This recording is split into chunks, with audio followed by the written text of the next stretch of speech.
تلک حدود اللہ فلا تعتدوها، یہ اللہ کی مقرر کردہ حدود ہے، اس سے تجاوز نہ کرو. ومن یتعد حدود اللہ، اور جو لوگ حدود الہی سے تجاوز کریں وہی ظالم ہیں.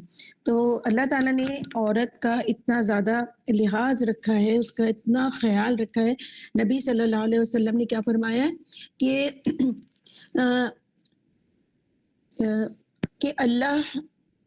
اے اللہ میں 2 ضعیفوں کا حق مارنا حرام کرتا ہوں، ایک یتیم اور ایک عورت. ان دونوں کا حق مارنا حضور صلی اللہ علیہ وسلم نے حرام قرار دیا ہے. تو طلاق کے بعد کیا کیا نتائج سامنے آتے ہیں؟ سب سے پہلے تو ایک دوسرے پہ تہمتیں، الزام کہ یہ عورت ایسی تھی اس لیے طلاق دی، یا یہ مرد ایسا تھا ایسی طلاق دی، خاندانوں پہ لعنت اور ملامت اور چیزوں کا ایک لسٹ بنا کے واپس دینا. لیکن ہمارے پاس جو ہماری کتاب میں قرآن کریم میں جو ایک عظیم اللہ تعالیٰ نے ہمیں یہ دین دیا ہے، اس کی کیا خوبصورتی ہے کہ مہر اور زیور اور کپڑے وغیرہ جو شوہر اپنی بیوی کو دے چکا ہو، ان میں سے وہ کوئی بھی چیز واپس مانگنے کا اسے حق نہیں ہے. ہمارے یہاں کیا ہوتا ہے کہ لسٹ بنا کے دی جاتی ہے، یہ چیزیں ہم نے دی، یہ ہمیں واپس چاہیے. تو یہاں پہ یہ بات کہی جا رہی ہے ولا یحل، اور اس کے لیے یعنی حلال نہیں ہے، جائز نہیں ہے کہ وہ کچھ لے جو وہ دے چکا ہو.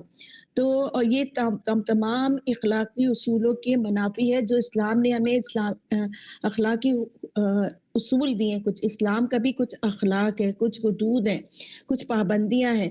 تو یہ اس کے منافی ہے کہ کوئی شخص کسی کو کوئی چیز دے اور وہ دوسرے شخص کو دے چکا ہو، ہبہ کر چکا ہو، تحفے کے طور پہ دے چکا ہو اور وہ واپس مانگے. تو اس میں ایک حدیث بھی ہے نا کہ یہ اسی طرح ہے کہ کتا کہہ کر کے اس کو چاٹ لے، یہ اس طرح ہے یہ چیزیں دے کر واپس لینا. تو یہاں پر کیا ہے کہ خصوصیت کے ساتھ ایک شوہر کو کہا جا رہا ہے کہ طلاق دے کر رخصت کرتے وقت اپنی بیوی سے وہ سب کچھ رکھوا لینا جو ہے وہ صحیح نہیں جو تم دے چکے ہو. تو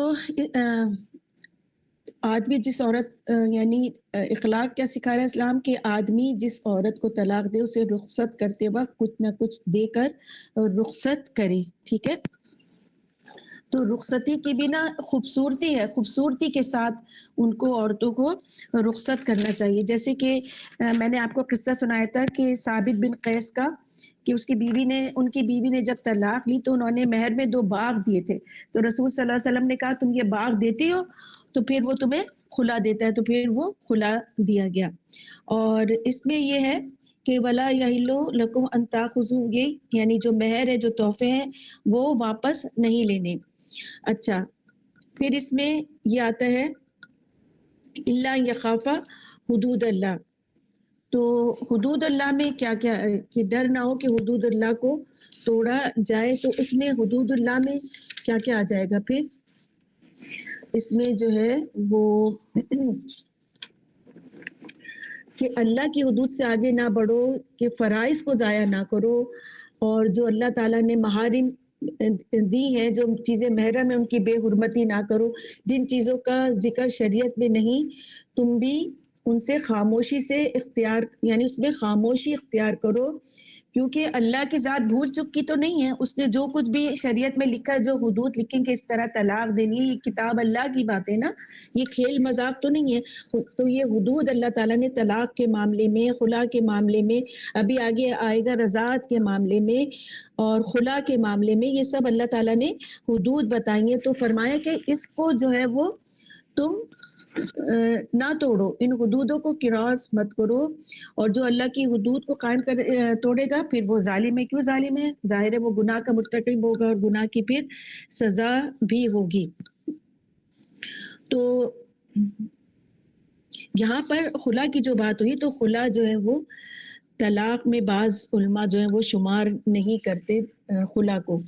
بعض علماء جو ہے وہ خلا کو اس میں شمار نہیں کرتے طلاق میں. یہ بھی ایک فقہی مسئلہ ہے، بلکہ وہ کہتے ہیں کہ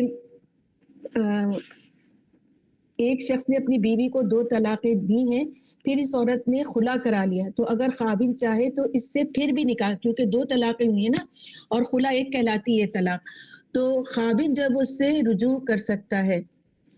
اور ابن حضرت اکرمہ فرماتے ہیں کہ یہ طلاق نہیں ہے، کیونکہ ایک چیز اگر آپ اس پوری آیت کو ابھی سب اپنے سامنے رکھیں، اس پوری آیت کو، ٹھیک ہے، یہاں سے دیکھیں آیت نمبر 229 کو، الطلاق مرتان، آیت نمبر 2 یہاں تک، فاولئک هم الظالمون، تو 2 طلاقوں کی بات ہوئی اس پوری آیت میں، ٹھیک ہے۔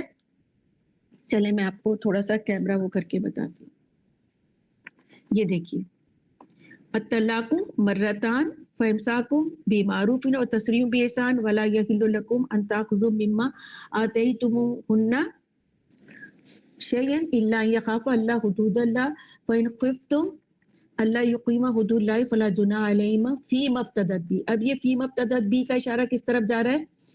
یہ جا رہا ہے خلا کی طرف، کہ اگر تم عورت جو ہے وہ طلاق خریدے گی کیا؟ پیسے دے کر، مہر دے کر، اور اگر اس کے پاس وہ مہر اپنا خرچ کر چکی ہے، فار ایگزامپل شوہر نے اس کو پیسے دیے تھے مہر کی، اس نے مطالبہ کیا، مہر تھا 1,00,000 روپے اور اس نے وہ 1,00,000 روپے شوہر نے اس کو یعنی ادا کر دیے تھے اس وقت، تو وہ خرچ کر چکی ہے، تو پھر اس خلا کے لیے دوسرے لوگ بھی مدد کر سکتے ہیں۔ پھر فرمایا تلک حدود اللہ فلا تعتدوا ومن یتعد حدود اللہ فاولئک هم الظالمون۔ تو اب یہاں سے الطلاق مرتان سے لے کے اگر یہاں تک دیکھیں تو یہاں پر کون سی طلاقوں کی بات ہو رہی ہے؟ طلاق رجعی کی بات ہو رہی ہے، ٹھیک ہے، 2 طلاقوں کی بات ہو رہی ہے۔ تیسری طلاق یہ جو ہے وہ یہاں پہ پھر یعنی خلا 2 طلاقوں کی بات ہوئی اور پھر خلا کا ذکر آیا۔ یہ جو ہے فی مبتدت بھی، یہ کیا ہے؟ یہ ہے خلا کا ذکر۔ میں نے سوچا تھا آپ کے لیے بورڈ بناؤں لیکن مجھے ٹائم نہیں ملا، کہ یہ خلا کا ذکر ہے اور یہ ہے طلاق رجعی کہ طلاق مرتان، ٹھیک ہے۔ تو اس پیراگراف میں یعنی 229 آیت میں صرف وہ طلاقوں کا ذکر ہے کہ جس میں رجوع کیا جا سکے گا، ٹھیک ہے۔ کیا ذکر ہے؟ جس میں رجوع کیا جائے، وہ کب میں؟ 2 طلاقیں، 2 طلاقیں ہوئی، ٹھیک ہے۔ اگر عدت گزر گئی تو نکاح کرنا پڑے گا، اور اگر عدت کے اندر ہی رجوع کر لیا تو آرام سے رجوع کر سکتے ہیں۔ پھر کیا ہوا کہ عورت جب یہ حدود اللہ پہ قائم نہ رہنے کا ان کو اندیشہ ہے کہ یہ اللہ کی حدود توڑیں گے، ایک دوسرے کا خیال نہیں رکھیں گے، زندگی کے معاملات میں جو اللہ نے حدود قائم کیے اس کا پاس نہیں رکھیں گے، اور عورت یہ چاہتی ہے کہ وہ شوہر سے خلا لے لے، تو اس میں بھی کوئی حرج نہیں، لیکن اس میں کیا ہوگا کہ وہ طلاق جو ہے وہ عورت طلاق خریدے گی، ٹھیک ہے۔ تو خلا کے بعد طلاق بائن ہوتی ہے، کیونکہ شوہر رجوع نہیں کر سکتا۔ کس لیے رجوع نہیں کر سکتا؟ کیونکہ عورت خریدتی ہے نا وہ طلاق، عورت لیتی ہے وہ طلاق، وہ شوہر نہیں دیتا، تو رجوع کرنے کا حق پھر شوہر کو نہیں ہے۔ تو اگر شوہر اپنی مرضی سے طلاق دیتا تو اس کو حق ہوتا کہ وہ رجوع کرتا۔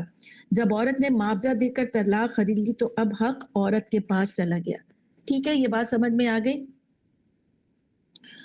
تو اب شوہر جو ہے وہ رجوع نہیں کر سکتا، ٹھیک ہے۔ اچھا بشرا خالہ، تو کیا عورت رجوع کر سکتی ہے؟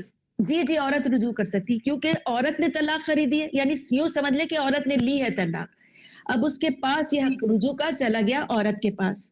کس واقعے میں؟ خلا کے واقعے میں۔ یہ بات اچھی طرح سمجھ لے کہ وہ جو الطلاق مرتان ہے، یعنی طلاق کا حق جو ہے وہ صرف 2 مرتبہ ہے۔ حق کیا مطلب؟ کہ جس میں رجوع کرنا ہے وہ صرف 2 مرتبہ ہے، ٹھیک ہے۔ اور دوسری اسی پیراگراف میں دوسری کیا بات ہوئی ہے؟ خلا کی بات ہوئی ہے۔ تو الطلاق مرتان اور فی مفتدت بھی، ان دونوں باتوں کو نکال کے کیا نتیجہ بنا کے رجوع کیا جا سکتا ہے، ٹھیک ہے، رجوع کیا جا سکتا ہے۔ لیکن الطلاق مرتان، بشرا یہ خلا بھی 2 دفعہ اس طرح اس کے بعد رجوع کیا جائے گا؟ جی 2 نہیں، خلا بذات خود ایک طلاق ہوتی ہے، ٹھیک ہے، علماء یہی کہتے ہیں، اور اس میں اختلافات بھی ہیں کیونکہ اتنا پیچیدہ چیپٹر ہے۔ اب ہمارے ملک میں دیکھ لیجیے نا، جو 3 طلاقیں دیتے ہیں ان کی طلاق ہو جاتی ہے، حالانکہ قرآن کی روح سے اور رسول صلی اللہ علیہ وسلم کی سنت کی روح سے ایسا نہیں ہوتا، ٹھیک ہے۔ حضرت عمر فاروق نے یہ آرڈیننس جاری کیا تھا اور پھر اس کو لاگو بھی کر دیا تھا، لیکن اگر سنت رسول اور مسنون طریقہ دیکھا جائے اور قرآن کی، ہم سب صاف صاف پڑھ رہے ہیں نا ہماری آنکھوں کے سامنے، ایسا تو نہیں کہ ہم خدا نخواستہ کوئی کہانی کی کتاب پڑھ رہے ہیں یا کسی اور ملک کا آرڈیننس پڑھ رہے ہیں، یہ تو ہماری اپنی کتاب ہے. تو اس میں پھر یہ ہوتا ہے کہ خلا کا حق عورت کے پاس ہوتا ہے کہ وہ رجوع کر لے، اور 2 طلاق کا حق کس کے پاس ہے؟ مرد کے پاس ہے کہ وہ رجوع کر لے. یہ بات سب کو سمجھ میں آ گئی؟ جی آ گئی. نہیں آپ تینوں کے علاوہ بتائیں باقی سب. بشرا یعنی کہ جی خلا اور رجوع کرنا، 2 طلاق اور خلا برابر ہے ویلیو دونوں کا. 2 طلاقیں الگ ہے. دیکھیں 2 طلاقوں کے بعد بھی اگر خلا ہو نا تو رجوع کیا جا سکتا ہے. جی ٹھیک ہے. اور خلا جب لیتے ہیں تو وہ بھی رجوع کر سکتے ہیں. جی بالکل رجوع کر سکتے ہیں. جی ٹھیک ہے. جی اور وہ عورت کا حق ہوگا اس کے پاس رجوع کا. اور پھر آگے جب ہم پڑھیں گے اس میں یہ بھی آئے کہ دونوں رضامند ہو جائیں تو خلا کے بعد بھی رجوع کر سکتے ہیں. ٹھیک ہے. پھر بھی سمجھ میں نہیں آئے تو مجھے بیچ میں سے روک دیجیے گا، کیونکہ میرا بھی دماغ گھوم گیا تھا پڑھ کے. پہلے بھی پڑھا چکی لیکن جب بھی پڑھو ایک نئی چیز سامنے نکل کر آتی ہے. ٹھیک ہے.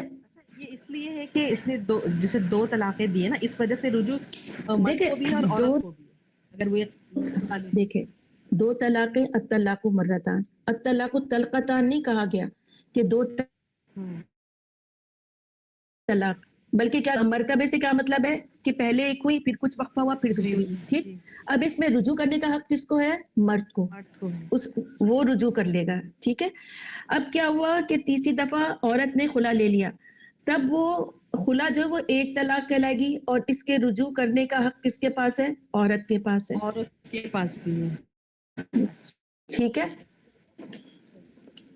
یعنی کہ دونوں کے پاس ہے. ہاں دونوں. دیکھیں دونوں بہم، اگر عورت یہ کہے نا نہیں مجھے نہیں ملنا تو پھر تو یہ ہو گیا، مطلب پھر یہ نہیں مل سکتے. لیکن اگر عورت کہے کہ ہاں چلو مل لیتے ہیں، رجوع کر لیتے ہیں، تو لیکن اس میں چاہے ٹائم بھی گزر جائے حق باقی رہتا ہے خلا کے بعد.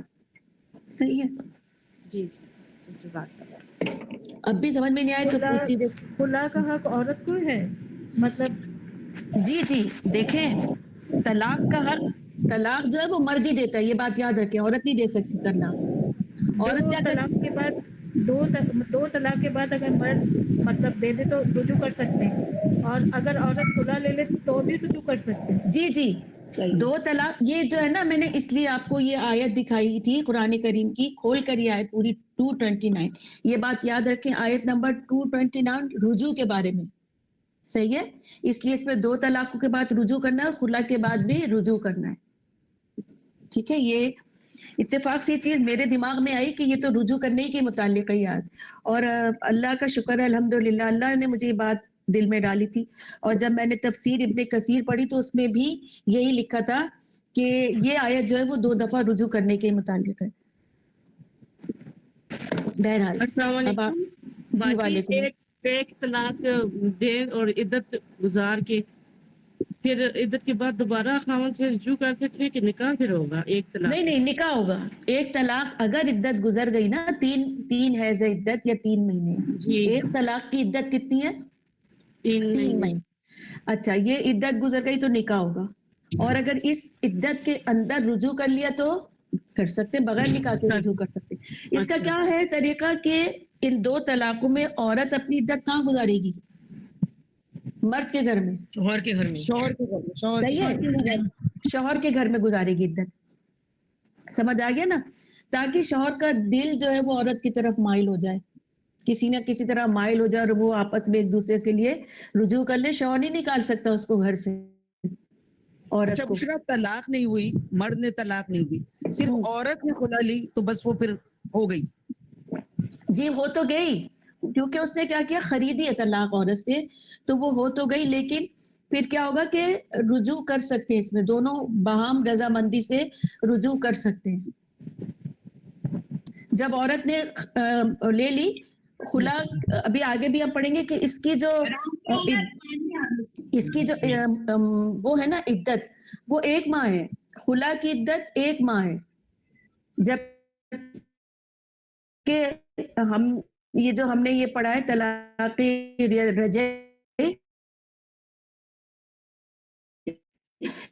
اس